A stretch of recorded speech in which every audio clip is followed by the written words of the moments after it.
Hola, ¿cómo están? Soy Elis Cervallán Y yo soy José Utreras, también conocido como Planeta Errante. y les damos la bienvenida a Jugo de Ciencia, un podcast de dos astrónomos que hablan de cualquier cosa de ciencia. Y Elis, quiero preguntarte algo. En el 2019, yo sé que tú fuiste a ver el eclipse total de sol acá en Chile. Entonces mi pregunta es, ¿cantaste el himno nacional?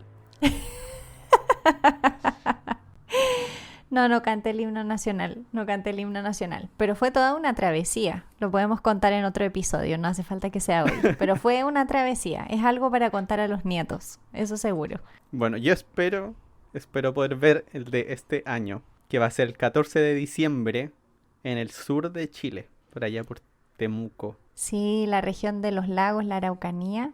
sí, en la Araucanía. Y sí, yo creo que ojalá vamos a cruzar los dedos, todavía no sabemos del todo si vamos a poder ir, pero tenemos toda la fe de que así va a ser y que vamos a poder disfrutar de este eclipse también, un año más. Y bueno, es justo de eso de lo que vamos a hablar.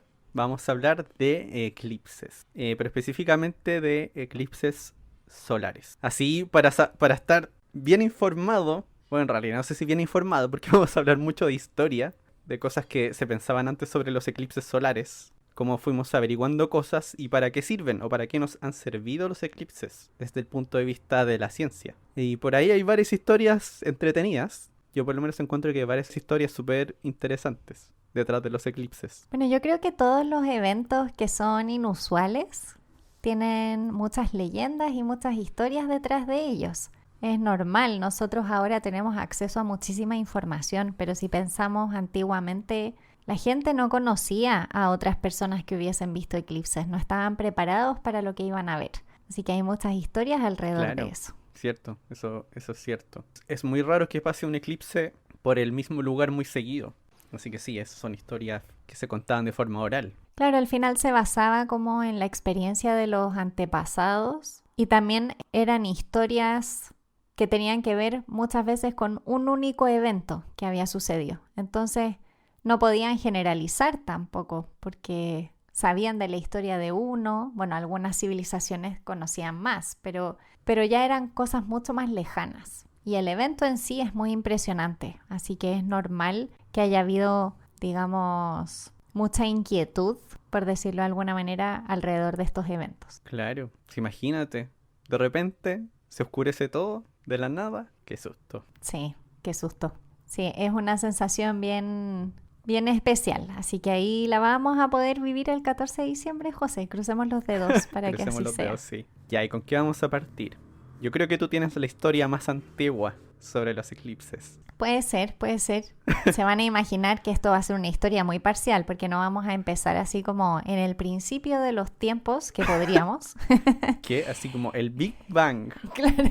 ¿Así? Nunca tan atrás, Ya. pero cuando los primeros seres humanos vivieron en la Tierra, no, pero creo que algo que es importante señalar en este momento es que históricamente predecir eventos astronómicos siempre ha sido importante, porque las culturas antiguas vivían mucho en torno a lo que sucedía en el cielo, y el cielo, ya lo hemos dicho varias veces, marcaba su calendario, sabían si era época de cosecha o época de trabajar la tierra o época de guardar alimento porque se venía el invierno, época de para los nómadas de ir a otro lugar porque el alimento estaba en otro lugar, por ejemplo. Así que el conocimiento del cielo era muy importante. Y eso va de la mano con entender eventos que son extraños y que son atípicos. Y tenemos la suerte de que muchos pueblos ancestrales tenían mucho conocimiento del cielo y tenían mucho conocimiento porque acumulaban mucha información y eran capaces de guardar escritos por mucho tiempo y analizar esos datos. Pero incluso antes de eso, el primer registro que se conoce, o que al menos yo he encontrado en la literatura que se conoce de el primer registro no escrito, porque en este caso es un petroglifo, es un tallado en piedra, es de los celtas y está en Irlanda.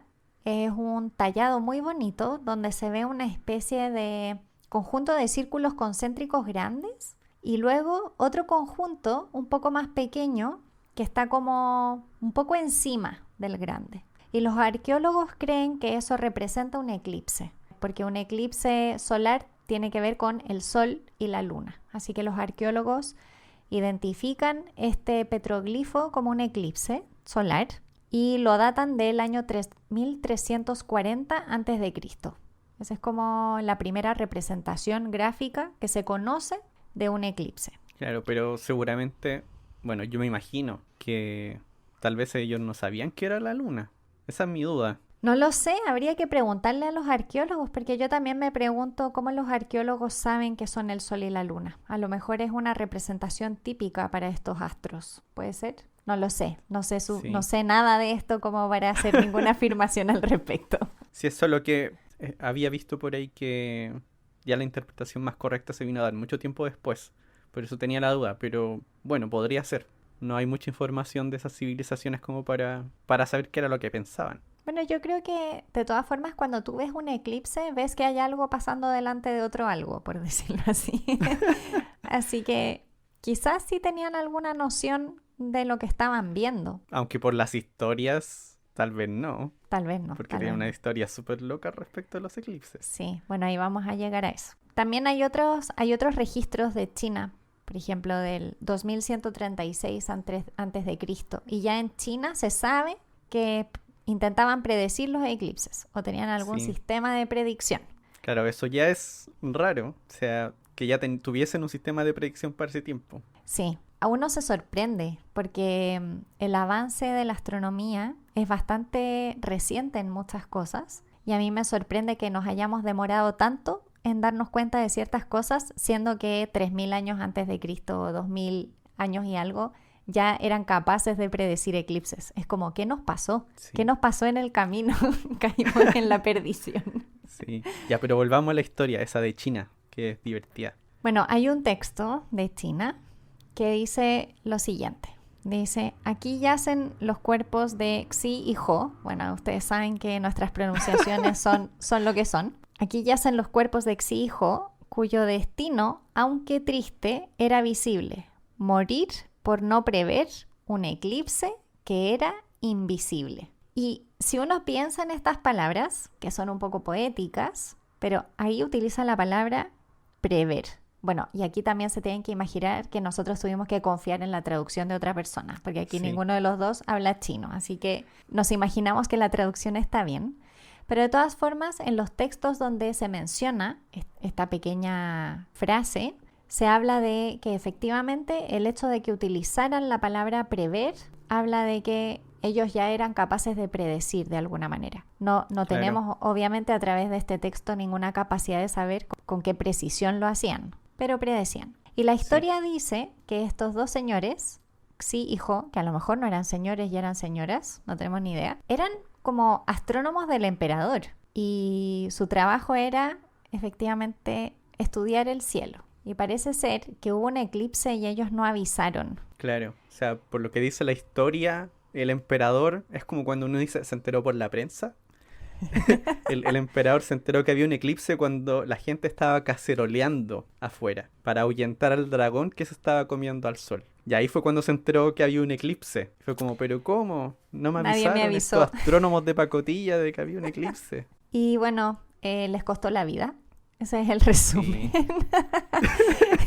Sí. Oye, cierto. Pero estaba leyendo de esto y hay como una historia un poco raras. Porque, por ejemplo, habían algunos historiadores que dicen que al parecer el emperador ya les tenía mala a estos dos personajes y que buscó una excusa para poder ejecutarlos. Bueno, vamos a también hablar un poco de que los eclipses parece que eran excusas para muchas culturas, para muchas cosas. Sí. Sí, eso es verdad. Bueno, por supuesto también tenemos registros escritos de Egipto. Por supuesto, uno se imagina la cultura egipcia y uno dice, sabían tanto de astronomía. Y efectivamente hay registros, no realmente de lo que sucedía, pero hay dentro de ciertos textos se mencionan cosas como el cielo se tragó el disco solar, que bueno, la única interpretación que puede haber de eso es un eclipse, porque no conocemos ninguna otra cosa que pueda explicar algo que se trague el disco solar. Ahora, yo creo que, no sé si lo hemos mencionado en algún episodio antes, pero lo reitero, lamentablemente no tenemos realmente una clara noción de cuánto los egipcios sabían de astronomía. Sabemos que sabían harto, pero en forma indirecta, porque todos los papiros, donde estaba, digamos, toda la parte científica de lo que ellos sabían, fueron quemados, y todo lo que sabemos es a través de pinturas dentro de tumbas o de cómo están posicionadas sus construcciones.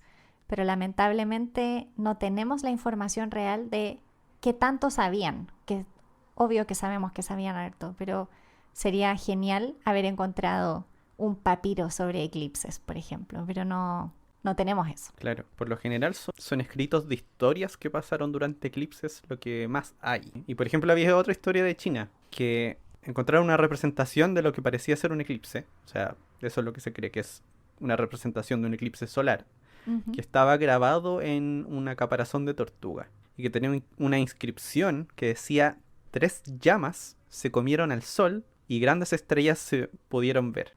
Y estas 3 llamas era la corona. O sea, lo que habían visto era la corona solar, que es como la parte más externa del sol que uno puede ver. Y también aquí dicen: y grandes estrellas se vieron, que es porque se hace de noche, así que podían ver las estrellas. Pero eso estaba escrito en un caparazón. Pero aún está esta idea de que hay algo que se come el sol. Ahora que el José mencionó esto de que se hace de noche, no quiero tampoco como que la gente se imagine algo que no es. No se hace así como súper oscuro.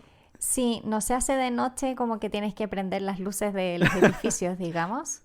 Pero sí se pone como café el ambiente. Es un color muy raro. Y se ve luz, pero es una luz diferente. Es una luz a la que no estamos acostumbrados. Y efectivamente el cielo se pone como oscuro y se pueden ver estrellas, pero no es el cielo negro que uno ve en la noche, cuando no hay sol. Es diferente. Así que lo digo porque hay personas que de repente van a eclipses y dicen: ay, pero no se hace de noche como decían. No es lo mismo, no es lo mismo. No es de noche Sí, como con linterna. Pero se siempre alguien oscurece. se va a quejar, po. Siempre. Y va a cantar el himno. Digamos lo que digamos en este episodio, alguien se va a quejar. Eso no lo podemos evitar.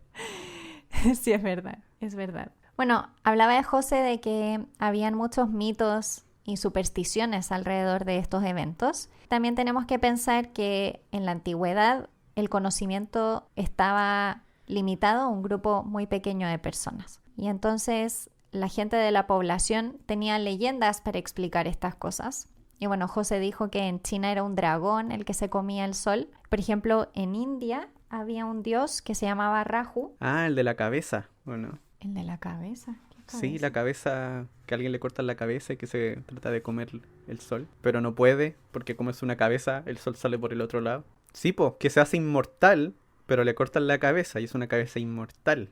Ah. Y que Y se por trata de eso, tragar el sol. por eso probablemente en las representaciones gráficas de Raju, como que solo tiene parte de arriba, no tiene parte de abajo. No había pensado, pero probablemente debe tener que ver con eso. Y bueno, también en los países nórdicos habían 2 lobos que querían comerse al sol y la luna. Y bueno, ya dijo José que en China, por ejemplo, caceroleaban. Y parece que eso era algo común en algunas culturas. Cuando sucedían los eclipses, lo que hacían era salir a hacer mucho ruido para ahuyentar a esos seres malignos, entre comillas malignos, que querían hacer desaparecer su sol. Y a mí lo que me parece fascinante es la alegría de la gente porque lo lograban. Ellos no sabían que el sol no se iba a ir a ninguna parte. Entonces yo me imagino la satisfacción de toda esa gente con susto haciendo mucho ruido para que estos seres se fueran y dejaran al sol vivir. Y de repente lo lograban y el sol volvía y se deben haber sentido como tan felices. Como que me imagino que debe haber sido un momento de fiesta después de eso. Esto es totalmente cosecha personal, ¿eh? Porque no tengo idea de si después pasaba. Pero leyendo esto yo me imagino que debe haber sido algo así. En Babilonia, por ejemplo, en Babilonia tenían mucho conocimiento astronómico, así que podían predecir estas cosas muy bien. Pero desde el punto de vista sociológico, por decirlo así, los eclipses predecían la muerte del rey. Así que lo escondían. Claro, y también habían cosas como extrañas, así como si había un eclipse predecía la muerte del rey, pero si se veía Júpiter se salvaba, por ejemplo. Habían como reglas así medias como rebuscadas. Y habían como definido unas especies de rituales que eran como para que hubiese un rey transitorio. Entonces, para que no se muriera el rey de verdad, hacían como una coronación especial, como a una persona X que iba a ser rey, y entonces esa se moría, no el rey de Ya. verdad. Ya, eso aclara mucho porque yo en algunas partes leía que escogían a alguien así como un jardinero, como el jardinero del rey, y decía, ya, ahora tú vas a ser rey, por ahora, porque se viene el eclipse y necesitamos matar al rey. Esa era la razón, pero también leí que lo utilizaban para hacer golpes de estado, porque Mm, podías justificar en el fondo que el rey muriera una señal naturalmente. divina, una Claro, señal divina para matar al rey. el eclipse había matado al rey y ya está. Había escuchado una historia de que en una de estas historias cuando reemplazaban al rey por otra persona, el reemplazante había quedado al final, porque habían matado al rey de verdad. Sí, yo también leí esa historia. Parece que lo hacían también para poder tener control algunas personas sobre, porque obviamente si ponías a una Ah, persona que no era de ese ambiente, la podías controlar políticamente. cierto. Necesitaba ayuda. Entonces era una Claro, hay un forma fin fácil. político ahí. No, sí, esto de los eclipses es todo un tema. Bueno, dicen, no sé si el José encontró lo mismo, pero de lo que yo leí es que fue Anaxágoras el primero en tener una noción. De qué es lo que pasa durante un eclipse, cuál es el origen. Claro, fue como en esa época que ya se empezaba a hablar de que los eclipses tenían que ver con luces y sombras. Parece que los sabios de esa época, Anaxágoras y otros, ya habían empezado a entender más o menos esta especie de juego de hay una luz y algo lo tapa y se genera una sombra y Ujú. luego vuelve a aparecer la luz. Y esto ya estamos hablando de 500 años antes de Cristo, me parece impresionante. No sé, estas cosas históricas siempre me parecen tan geniales que supieran tantas cosas. Y tenemos que, a pesar de que los babilonios utilizaban los eclipses para matar gente a destajo, parece, ellos hicieron un trabajo gigantesco porque guardaban los registros de eventos históricos. Y se sabe que guardaron los registros por lo menos durante 7 siglos. 7 siglos estuvieron anotando eclipses. Y fue gracias a eso que se pudieron empezar a predecir, porque de tener tantos registros se empezaron a dar cuenta de que había cierto nivel de periodicidad. Igual encuentro extraño eso. Bueno, me parece raro. ¿Que se hayan dado cuenta? Que hayan podido predecir los eclipses solares. Me imagino que deben haber podido predecir muy bien los lunares, pero los solares no lo sé. Porque eso es difícil que se repitan. No tienen un periodo realmente.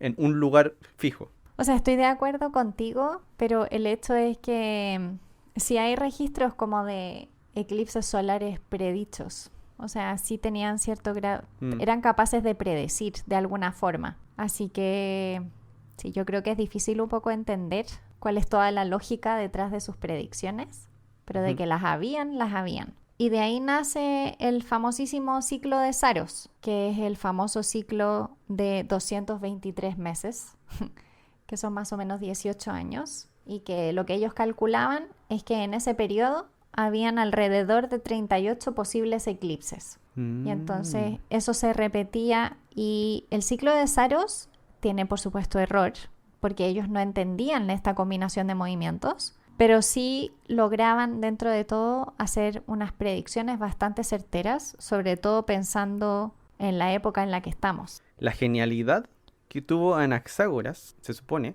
que es que fue Se se supone. supone, aquí yo nunca sé, estas cosas uno nunca sabe Sí, no por conocimos a completo. Anaxágoras, no No, estábamos claro, ahí. claro, yo no lo conocí, yo no hablé con él. Bueno, ayer soñé con Anaxágoras y me dijo que él fue uno de los primeros en comprender que los astros eran como esferas, así como esferas rocosas, y que la luna no tenía brillo propio, sino que era opaca. Y de esa forma se imaginó que lo que pasaba durante un eclipse era que la luna se ponía frente al sol y que ahí tapaba la luz del sol. Y eso era lo que producía el eclipse al final. Pero unos 100 años antes, también de estas personas de Grecia, una muy famosa es Tales de Mileto. De estas. Sí, de estas. Es que siempre salen estos mismos griegos. Ah, pero quiero Anaxágoras, Tales de aprovechar de Mileto. decir algo. Quiero ¿Sí? aprovechar de decir algo, porque una auditora nos escribió preguntándonos ¿Qué? si teníamos algún problema con Einstein, porque cuando lo Ah, mencionábamos, que salía en todos los episodios, nos reíamos. No tenemos nada en contra de él, solo nos da risa, porque siempre salen los mismos nombres y entonces como que da risa. Claro, Pero no tenemos sí. nada en contra de esta gente. Bueno, no sé si con Einstein, pero... Digamos que no. Ya, pero vuelvo a Tales de Mileto. Que hay una historia muy, muy interesante, que es que unos 600 años antes de Cristo, así como 580 antes de Cristo, 590, había una guerra entre lidios y medos. Y hay un historiador que se llama Herodoto, que cuenta que la forma en que terminó la guerra fue que durante una de estas batallas el sol se oscureció a pleno día. Y que eso lo tomaron como una señal de que deberían detener esa guerra. Y un eclipse habría producido la paz, un eclipse solar. Pero también este historiador cuenta que había una persona que había predicho este eclipse, que fue Tales de Mileto. Y aquí hay un montón de discusión de cómo fue que pudo predecir Tales de Mileto que iba a haber un eclipse. Por lo general, o sea, por lo que he visto, la mayoría de los historiadores concuerdan en que fue accidente, que fue coincidencia, nomás. Mm, Porque dijeron que incluso usando el conocimiento de los babilonios, ahora, o sea, solamente usando eso, era muy difícil poder predecir que iba a ocurrir un eclipse en ese lugar. Como para que lo haya hecho esta persona sola. O sea, para que lo haya hecho Tales de Mileto.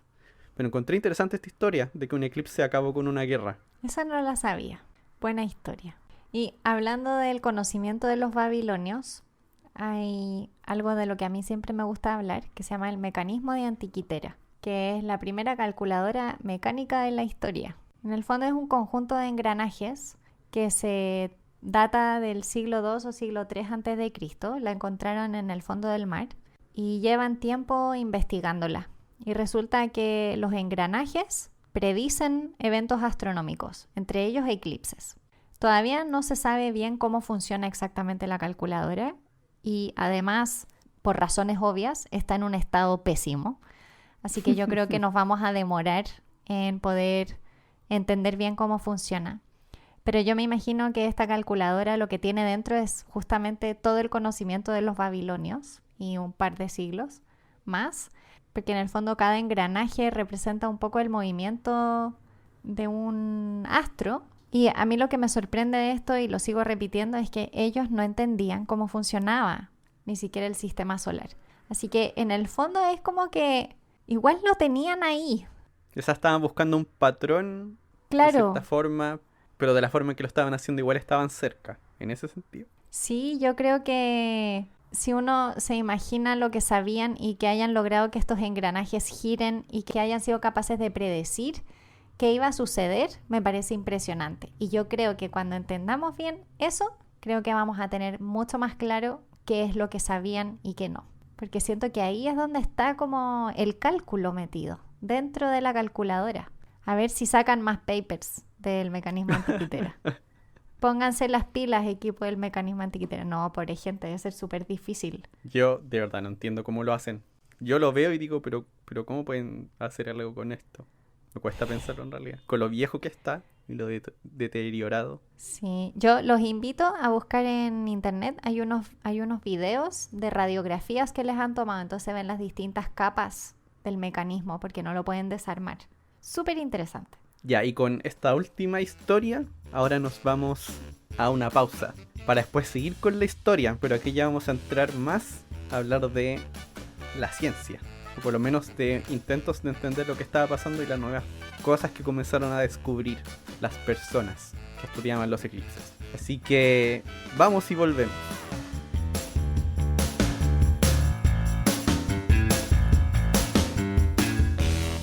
¿Sabías que 2 días después del hundimiento del Titanic, el 17 de abril de 1912, hubo un eclipse de sol? Este eclipse fue anular en la mayor parte de los lugares, pero en España y Portugal fue un eclipse total.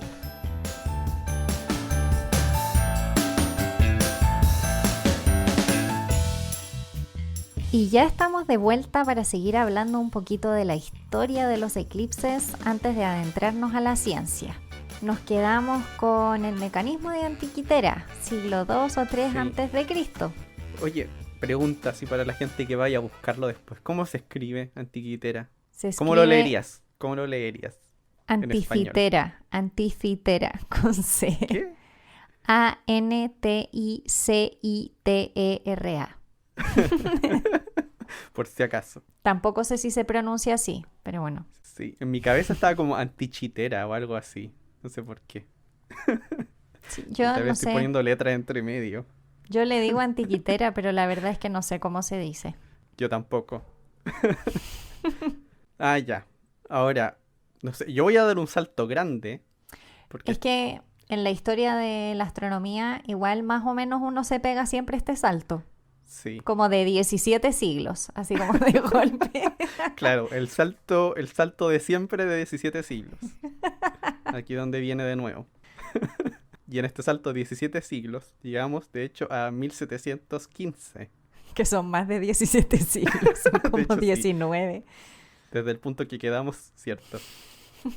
¿Y ahí qué es lo que pasa en 1715? Que ya en este tiempo teníamos lo que una vez se aprende en el colegio, o no sé, o uno puede leer después, que es la ley de gravitación universal de Isaac Newton. Y también teníamos las leyes de Kepler, pero ahora ya teníamos un entendimiento un poco mejor. Y con eso podíamos describir las órbitas que hacen los planetas alrededor del Sol y también la Luna alrededor de la Tierra. Y una persona llamada Edmond Halley, que una vez hablamos de él en un episodio de los chascarros científicos. Edmond Halley puso a prueba la teoría de Newton, la ley de gravitación universal, intentando predecir un eclipse que iba a pasar por Londres. Ya se sabía que iba a pasar por Londres, pero lo que quería hacer Edmond Halley era predecir la hora precisa. Ujú. Y, de hecho, tuvo unos minutos de error, pero la chuntó muy bien y también dibujó un mapa, como estos típicos mapas que uno dibuja de por dónde pasa la sombra del sol. Eso fue un mapa que dibujó Edmond Halley. Me da risa el José, el típico mapa que uno dibuja. Habla por ti, Ah, José, yo no dibujo bueno, sí. nada. Bueno, pero el típico mapa que uno ve dibujado de los eclipses, que es como por aquí pasa la sombra del sol. Que si uno busca eclipse de sol, mapa o totalidad, uno encuentra una franjita que cruza el globo terráqueo. Ujú. Entonces Edmund Halley hizo uno de esos mapas, está dibujado y uno lo puede encontrar. Y una cosa que me pareció interesante de Edmund Halley era que ahora su herramienta que tenía a disposición, que era la ley de gravitación universal, era tan precisa que llegó a darse cuenta de que el momento en el que estaban ocurriendo los eclipses se estaban desfasando respecto a los que habían Mm. ocurrido a los que habían ocurrido en la antigüedad. Y dijo que habían dos opciones, o que la luna se estaba acelerando y con eso se estaba alejando, Ujú. o que la Tierra estaba rotando más lento que antes. Y que de hecho es más o menos eso lo que pasa. Que la Luna se va alejando de a poco y que la Tierra va reduciendo su rotación. Igual cálmense, cálmense. No es que nos vayamos a dar cuenta. No, no, pero me pareció curioso que se diera cuenta. O sea, el efecto es muy pequeñito, son minutos de diferencia comparado con miles de años de observación. Ujú.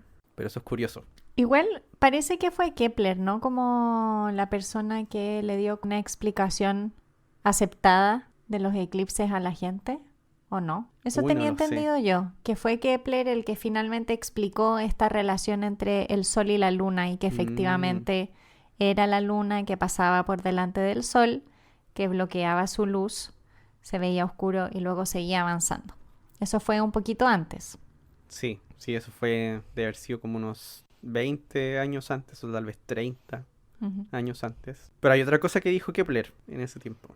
Que cuando ocurre un eclipse solar, un eclipse total de sol, específicamente, uno puede ver la corona del sol, que es esta parte que está como sobre la atmósfera del sol o sobre la superficie que está a millones de grados. Y es una cosa muy tenue que solamente se puede ver durante estos eclipses. Y Johannes Kepler pensaba que estas eran llamas rojas, pero que salían desde la luna durante el eclipse. Y que era porque la luz interactuaba con la atmósfera de la luna, que hoy sabemos no tiene atmósfera, pero Igual era un buen intento. sí, en realidad no hay cómo saber que pertenecían al Sol, porque uno siempre lo veía en el eclipse nomás. Claro. Y si pensabas que la luna tenía atmósfera, tenía cierto sentido. Sí, De haber pensado que eran cosas como auroras, así como muy claro, como una gigantescas o aurora, algo así. cierto. Y bueno, finalmente fue un astrónomo que se llama, bueno, aquí vamos a hacer lo de las pronunciaciones de nuevo, que se llamaba Giacomo Filippo Moraldi. Yo creo que tu Perdón, me equivoqué. pronunciación está mejorando. Giacomo Filippo Maraldi, ahí sí. Ah. Que fue quien propuso que esta aura que rodeaba el Sol durante el eclipse pertenecía al Sol, que no era de la Luna, sino que era del Sol. Ujú. Y después, unos años más tarde, como en el 1809, por ahí, Ujú. fue un español que se llamaba José Joaquín de Ferrer, que le puso nombre, que le puso corona.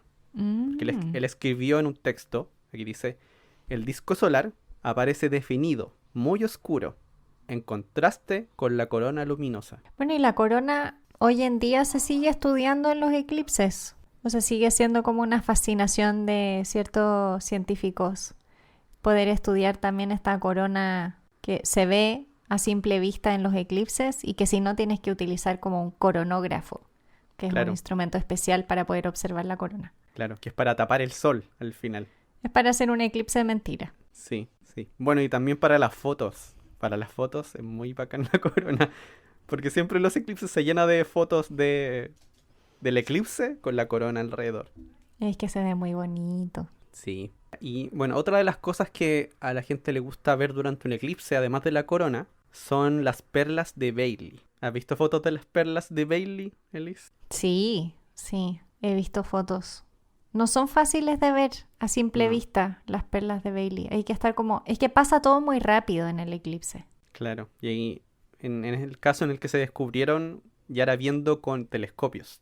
Ujú. Porque, bueno, las perlas de Bailey deben su nombre a un astrónomo británico llamado Francis Bailey, que las descubrió en 1836. Y ya en este tiempo, la gracia era que habían buenos telescopios y buenos filtros solares. Ujú. Así que ahí ya podía ver con más detalle lo que pasaba durante el eclipse. Y bueno, él descubrió esto en 1836, en mayo, en un Ujú. eclipse que pasó por el Reino Unido. Y a él le llamó la atención de que nunca nadie hubiese descrito estos brillos que aparecían durante un eclipse solar. ¿Y qué es lo que pasa? Que a medida de que la luna va tapando al sol, en el contorno de la luna comienzan a aparecer unos puntitos luminosos que parecen perlas. Y a veces pareciera que la luna con el contorno del sol forma una especie de brazalete o a veces forman un anillo de diamantes. El anillo de diamante sí es más fácil de ver, porque es como un brillo como grande en un punto nomás. Pero las Ujú. perlitas son mucho más chicas. Sí, sí, eso es difícil. Y Bailey asoció correctamente estos brillos, estas como perlitas, a que eran montañas en la luna, que era la geología de la superficie lunar, Ujú. que en algunas partes pasaba más luz y en otras pasaba menos luz y creaba esta especie de destellos concentrados en el contorno de la luna. Y bueno, como para poner en contexto quién era Francis Bailey, él fue uno de los fundadores de la Sociedad Astronómica Real de Gran Bretaña. Siempre salen estas historias, cuando uno lee sobre astronomía siempre aparece la Sociedad Real Astronómica del Reino Unido. Sí, nosotros también la hemos mencionado harto. Es otra de las cosas que salen mucho. También. Podemos hacer como un episodio sobre todas las cosas que repetimos mucho en los episodios. Claro. Y también en algunos casos pareciera como un logro, no sé si te ha pasado, que de repente dicen tal persona tal año fue nombrada miembro honorario de la Sociedad Real. Bueno, es como nuestra Academia de Ciencias, ¿no? Se supone, más o menos. Claro. José, ¿y cuándo se pudo tomar por primera vez la foto de un eclipse? La primera fue en 1851, por una Ujú. persona llamada, ya aquí de nuevo estas cosas que me cuestan mucho pronunciar, Johann Julius Friedrich Berkowski. Espero haberlo dicho bien. Y que tomó una foto en julio de 1851, del primer eclipse. Pero lo que más me impresiona de esta historia es la técnica que usaban, porque es una técnica que se llama daguerrotipo, una técnica antigua de fotografía, en la cual para revelar la foto usaban una especie de vapor de mercurio, que hoy sabemos que es tóxico. Tóxico. Sí, y hay historias de fotógrafos que no sé, que dicen se volvían locos. Fotógrafos que usaban este tipo de técnica. Seguramente porque se habían intoxicado con mercurio. Claro. Bueno, todo sea por la fotografía perfecta. Ah, yo estoy segura de que hartos astrofotógrafos estarían de acuerdo. Dirían, merece la pena. Merece la pena intoxicarse. No, qué mal. Y dentro de descubrimientos hechos en eclipses en el Sol está otro que fue hecho por el astrónomo francés Pierre Janssen. Aquí no sé cómo se dice, tú sabes cómo decirlo mejor, Elise. No sé, José, debe ser algo como del estilo Pierre Janssen o algo así. Ya, pero aún así suena mucho mejor que lo que acabo de decir yo. Pero no sabemos si está bien tampoco. Pero suena más francés. Sí, eso sí, estoy de acuerdo contigo. Ya, bueno, ¿qué fue lo que hizo Pierre? Él observó un eclipse solar total desde Madrás, en la India. Y la gracia que tenía este eclipse es que fue el primero que observaban desde la teoría de Kirchhoff y de Fraunhofer de las líneas espectrales del Sol. ¿Ya qué son esta cosa las líneas espectrales? Es que el José se tiró con un montón de nombres Sí. que necesitamos explicar. Y a todo esto, antes de que vayamos a Kirchhoff, ¿en qué año fue esto? Esto es en el 1868. O sea, en 1868 este tal Pierre se fue desde Francia hasta la India para observar un eclipse, Sí, para hacer un experimento.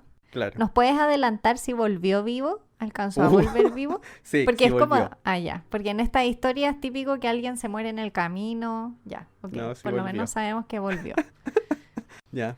Pero, ¿tú querías explicar lo de las líneas? No, yo no dije que quería explicarlo. Yo dije, hay que explicarlo. Ya, sí, pero ya. Yo no voy a explicar lo de los otros nombres que mencioné ahora, para que lo expliquemos en otro episodio. Qué tramposo. No, Estoy está haciendo bien, la está trampa. bien. No, Es que si está no, bien. vamos a estar Sí, es mucho tiempo mucho. hablando. Sí, es mucho. Sí. Sí. Pero lo que va pasando es que la luz que emite el Sol, cuando va pasando por su capa más externa, los átomos que se encuentran ahí, como la atmósfera solar, absorben luz del Sol. Ujú, Y la luz que absorben es muy específica. O sea, solamente absorben ciertos tipos de luz con ciertas cantidades de energía. ujú, ¿Ya? Eso por una parte. Lo otro que sabemos es que cada luz con distinto tipo de energía corresponde también a un distinto tipo de luz que uno observa, que puede ser distinto color o puede ujú. ser distinto tipo en el sentido de que pueden ser rayos ultravioleta o infrarrojo. De esa forma se van separando. Entonces, ¿qué es lo que ocurre? Que si uno hace pasar la luz del sol por un prisma, uno separa la luz del sol en todos sus colores Ujú. y ahí uno puede ver que hay algunos colores que tienen brillos más débiles o más intensos que otros. Y eso se debe a la interacción de la luz del sol con estos átomos que están en la atmósfera solar, que absorbieron un poquito de luz y hacen que ese color se vea menos brillante cuando uno ve este como arco iris del sol. Pero para eso hay que verlo de forma muy detallada. O sea, la luz que no nos llega, digamos, que hace que se vea como más opaco, como menos brillante, es la luz que se quedó en las capas externas del Sol. Claro, o que se encontró con un átomo Chocó y con después, algo. claro, es como que Claro, choca chocó con con algo y ya no algo. llega hacia nosotros. Y el tema es que podemos saber qué es ese algo. Claro, y al medir esa luz podemos saber qué fue, porque es súper específico el tipo de luz con el que interactúan. Porque acordémonos que ya hemos mencionado anteriormente que los átomos tienen como huellas dactilares, que tienen que ver con los niveles energéticos de la luz que pueden emitir y de la luz que son capaces de absorber. Entonces, Cierto. ahí Sí. está como la huella dactilar, en el fondo, esa luz menos brillante forma parte de esa huella dactilar de ese átomo o ese conjunto de átomos que hay en esa capa. ¿Y qué fue lo que encontró Pierre con esto? Lo que hizo, que fue algo raro, porque los astrónomos en ese tiempo pensaban que la única forma que podían usar esta teoría Ujú. con el Sol era durante un eclipse, porque ahí podían ver mejor la atmósfera. Así que durante un eclipse, Pierre pasó la luz del Sol, que al final era la luz de la corona, por algo que se llama un espectroscopio, me costó decirlo, que es la que separa la luz en todos estos colores para ver el efecto de los átomos en la atmósfera del Sol. Y se dio cuenta de que había una característica nueva, que parecía que había un átomo diferente a cualquiera que se hubiese descubierto antes. Ujú. Y ahí fue cuando se descubrió el helio. Y se descubrió por primera vez en el Sol. Porque de hecho helio viene de Helios, que es el dios Sol. O sea, Ujú. tiene relación con el Sol mismo. Así que este es un átomo que se descubrió por primera vez en el Sol. Bueno, después se dieron cuenta que podían observar este elemento sin la necesidad de un eclipse. Pero eso se dieron cuenta después. Y bueno, aquí la historia también cuenta que hubo otro astrónomo que se llamaba Norman Lockyer, que también observó lo mismo. Eso es bueno, porque si dos personas observan el mismo evento, ahí uno puede confirmar de que no hay contaminación de, no sé, de algún sesgo o de datos. Y que los dos finalmente fueron a la Academia Francesa de Ciencias a presentar sus resultados ese mismo año. Por eso sé que volvió vivo, porque después volvió a Francia. Volvió. Está bien. Sí, Qué interesante igual, como el segundo átomo más abundante del universo. cierto. Y igual se eso. demoraron en encontrarlo. Sí, sí se demoraron harto. Bueno, así con la historia de los eclipses, pero este es solo el primero de 2 episodios. Vamos a hacer otro episodio de eclipses donde vamos a explicar bien en qué consisten y vamos a mencionar, por ejemplo, el famosísimo experimento de Eddington, que seguro que muchos de ustedes están esperando, pero lo vamos a contar en el próximo episodio. Sí, así que a aguantarse. A aguantarse las ganas para el otro episodio. También tenemos historias interesantes para ese. Sí, sí. Y tenemos algunos mensajitos que nos han dejado algunas personas. Entonces voy a leer el primero, que es de Sole Andreu. Y dice, y Sole ya sabe que ya la mencionamos en realidad, sin nombre, Sí. pero dice: hola, espero que estén bien. Les escribo porque quería saber si van a hacer el capítulo hablando sobre nuestro queridísimo amigo, y lo pone entre comillas, Albert Einstein. Porque sí, porque siempre sale al baile. Como que siento que no les gusta mucho. Cada vez que los escucho nombrarlo, siento que es como ese compañero que siempre tenía la respuesta de todo y uno lo miraba con cara de sí, sábelo todo. Ja, ja, ja. Me encanta Ay. el podcast. Si mi papá estuviera vivo, yo creo que también Oh. lo escucharía. Les mando un abrazo grande. Bueno, nosotros también te mandamos un abrazo Sí, un grande. abrazo para ti también. Primero, yo también quiero decir que yo creo que si mi papá estuviera vivo, también me gustaría que escuchara el podcast. Y lo de Albert Einstein es lo que decíamos al principio. Hay nombres que se repiten siempre y que nos da risa, pero bueno, ¿por qué siempre sale al baile? Bueno, es que es que lo que nos entregó siempre sale al baile. Está siempre como involucrado en todo. Por eso siempre lo mencionamos.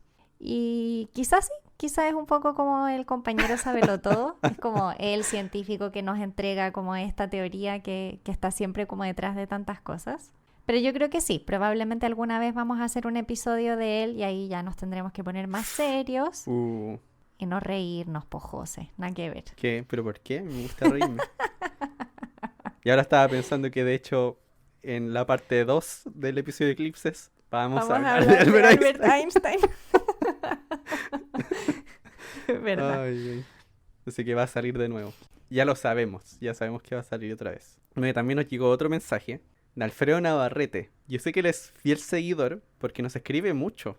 A veces nos escribe cuando estamos en lives que no son de juego de ciencia y nos hace preguntas. O nos Sí, escribe siempre también nos por las redes escucha. sociales. Y bueno, lo que nos dice Alfredo es: gracias por hacer el episodio del chocolate. Me dio mucha hambre y me ayudó con mi tarea de los mayas y aztecas. Así que mira, ahí estamos ayudando a hacer tareas ahora. Estamos dando un servicio a la comunidad. Después dice: gracias, me gasté 300 pesos en un queque de chocolate en la panadería. O sea, de verdad le dio hambre. Que es imposible que no te dé hambre. Y después dice: postdata, solo una sugerencia, un episodio de virus y bacterias. Uy, qué Acá- difícil.